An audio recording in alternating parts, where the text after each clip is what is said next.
dikkati naa ma ngay ñëw de Tribune yéene kaay ne ma ngay ñëw ma ne ko kuy ñëw mu ne ma Ousmane Sonko ma ne ko bu ñëwee lu muy def mu ne ma xanaa xaañ ma ne ko déet mu ne ma deena day déloger président Macky Sall ca palais ba yéene kaay des médias bi naan man caravane de la liberté la ko Ousmane Sonko tuddee naan combat final ba nag ca Ndakaaru lay doon jël Diop Sangomar ndax fi mu ne la ñu may tuumaal Sonko naan defuma ca dara sàkkuuma raflew ma jigéen bay sàkku Sonkoy wax naan sama gat sa gii dama koy daal di wéyal pare naa nag ngir tayle sama bakkan man Ousmane Sonko te tayle gii dub xaru de damay xeex ak samay ngànnaay yi ma yor ba am dëgg ci kaw président Macky Sall te naan leen bu ma leen gën a gore nañ nangu ñàkk lépp lu ñu am ngir jaamaarloo ak Sall ngaari lam tooro bi nga xam ne dafa bëgg jël buum takk suñu baat di watat fii ak suba wala gannaaw suba dara leeraguma ci daal Ousmane Sonko naan lu ci mënti am danaa ñibbisi Ndakaaru ndax nag Ndakaaru dëgg-dëgg jël Diop Sangomar fa la jëfi dëgg-dëgg yi di daal di amee cay Ndakaaru Sonko naan dossier politique ci jëfu politique la ñu koy réglé suñu waaxu jëm ca palais ba door na niki tey naan maa ngi woo sénégalais ñu daal di mobiliser wu ndax nag viol ga ñu may jiiñ dama caa deful lenn xanaa kay mu sell mi ñuy dégg xale yi di ma woowee mooy dagg seen xol naan aji nag na waajal boppam ndax nag fi mu ne tuuma yi mu daal di teg dana ko wex xatt moom Adji Sarr wala képp koo xam ni it bokk nga ci complot bi fas ma yéene nërmeel yàq sama der salfaañe ko dem ca tribunal ba di ma waxal lu ñaaw jaar na fii ak loxo ba dugg na fii ak nii lañ ko bitter ñeeg Ousmane Sonko naan ku ca tax dana métti ci yow wala ndax nañu yàqee sama der fayu gi moom du yomb mukk libération yéene kaay naan man Ousmane Sonko woote na karawaan naan président Macky Sall mooy deltu ginnaaw wala ñu jëlee ko ca palais ba nga xam ni fa la nekk gat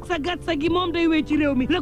quotidien naan man Ousmane Sonko daal fi mu ne ma nga fas yéene taal daay gu mujj nga xam ne boo moytuwul moo koy lakk moom Sonko woote na karawaanu liberté xam ne dootuñu jéggal lu toll ni tal fatal ay ni président Macky Sall moom jiital Pastef di woo ndaw yi ci ñu génn xeex salfaañi réew mi daal di koy jaxase le soleil yéene kaay naan man boobu président Macky Sall ma nga tegante Khalifa Babacar Sall bopp ñuy woote jàmm ci réew mi naan dialogue bi talaata lañ koy door ci réew mi vox populi naan man dialogue boobee rik fa sa baaraam ma ñëw ndax maa ci xam te maa ci ëpp doole le man ay yéene kaay naan kon dafa am waxtu wa nga xam ne réewum Sénégal moo jaxasoo ni wëñ fi mu ne réew mi dafa lëj neexuta lijjanti yéene kaay bi naan man Ousmane Sonko ngay woote xeex ci digg capital bi Ndakaaru jël Diop Sangomar direct news naan ñi am fit da naan gañe wala gañe waaye dama naan Ousmane Sonko guerre bi nga woote Ndakaaru bés boo ci amulee ndam yow Sonko jeexal nga sa projet bi dafay lakk ba doon dóom ndax nag la nga woote ci Ndakaaru naan fi mu ne déloger président Macky Sall bu del tuwul ginnaaw takk der yi xam nga ni duñ la ca bàyyi Ousmane Sonko ndax wax nga leen li nga fas yéene def ñoom it geetaru nañu ba dëgër di la xaar ak fi mbir yi toll direct news naan kon usu yaay bañ sa doole ji ak yu ndaw yi fi mu ne takk der yi nga koy jaay te boo ca jëlewulee ndam ma ne la waxuma la yow rek waaye sa projet Pastef bi ci boppam mooy tàbbi géej fa yàllaaxu lenn daal moo taxaw sa kanam yow Ousmane mooy daal nga am ndam ci kanamu takk der yi lu ko mooy moom Pastef ak Ousmane Sonko dégg la ci xale yi di am critique yéene kaay naan man Ousmane Sonko daal ma nga jëm ca nërmeelu goo xam ni maar day taali ma ngay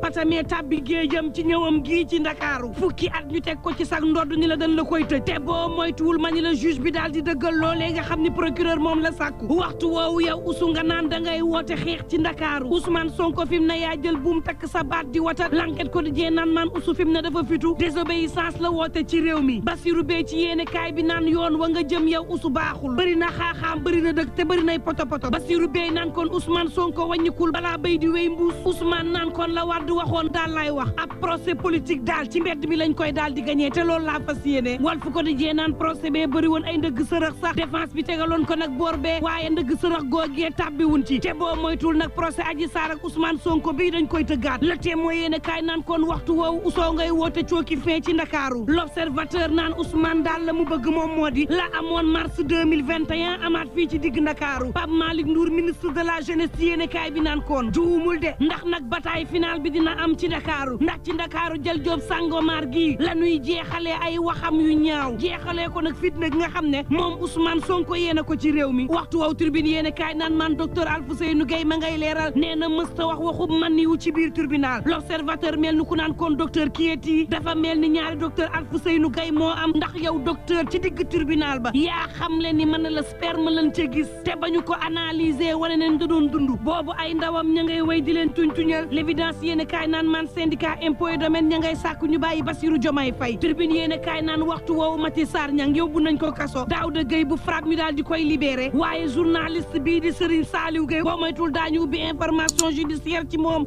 taskatu xibaar bi la ñu naan doo taskatu xibaar mim réew Libération yéene kaay kaay naan jàpp gi masta dakk ci réew mi xam nga taal ga ñu taaloon bus yi nga xam ne moo nekkoon Kër Masaar waa ji doon ngénte te ñu jàpp ko la ko dugal mooy moom moo dem ci xaritam wax ko maataal bus yi xarit boobee wax ko takk der yi ba ko takk der yi laajee waa ji ne dëgg la maa ko wax waaye daal dama doon ngandalu gi nag daal dina koy yóbbu kaso l'enquête quotidien naan maan ña taal kër ministre de l'intérieur ca Touba jàpp nañ ca kenn di ca wër ñeen F24 ci turbine yéene kaay naan jàpp gi moo war a dakk ci réew mi ku xef fi mu ne ñu daal di jàpp tëj arrestation yi mel ni tulleeg maale ci réew mi vox populi naan waaye waxtu woowu dialogue daal moo xew ci réew mi moom président Macky Sall ne fanweeri fan ci weeru mai daañu tàmbali waxtaan pencoo réew mi ki jafe-jafeem acteur politique yi ak yu koom yi acteurs sociaux yeeg culturels yi kilifa diine yeeg kilifa aada yi ndaw yeeg jigéen ñi ñoom ñëpp woo nañ leen ci dialogue boo xam ne teg réew mi ci jub waaye tam tabax Sénégal goo xam ne dina am jàmm ak dal ñëpp bokk ko lan ci jublu laas yéene kaay naan kon Sall boo leen dialogué wax leen ci tali yi nga xam ne diggante mexeeg kilmaxa kenn mënu caa jaar ndax bon waxtu woowu le point yéene kaay di ma xamal ne Pape Mademba bi tey day ma ngay joyanti Sénélec jaare ca nag di doxalal président Macky Sall ngir mu jagat-jagati jëm 2024 lii quotidien naan man kawteef gaa ngi nii cib daara ñaar fukki xale yu jigéen ak juróom ñaar lañu sàkk wéyo leen ci anam wu ñaaw ka nga xam ni moo leen doon jàngal moo ko def daal di daw ña nga xam ni ñooy waajuru xale ya ña nga yor seeni certificat médical yu wane ne waa ji dafa violé daal di daw ba nii France daal di xidéem jàppuñu ko gisuñu ko tribune yéene kaay naan kon ña doon caxat-caxatee suuf su te géej waaye bu leen yeboo bañ a nelaw of naag dugg na ci mbir yi enquêteurs yi fas yéene dajee collectif bi ni ki ëllëg képp koo xam ni amoon nga fa suuf ci jalgati bu yeboo bul nelawati ndax daañu la jébaane ak lu mën a am mbokk yi ñuy ñaan jàmm te yendoog jàmm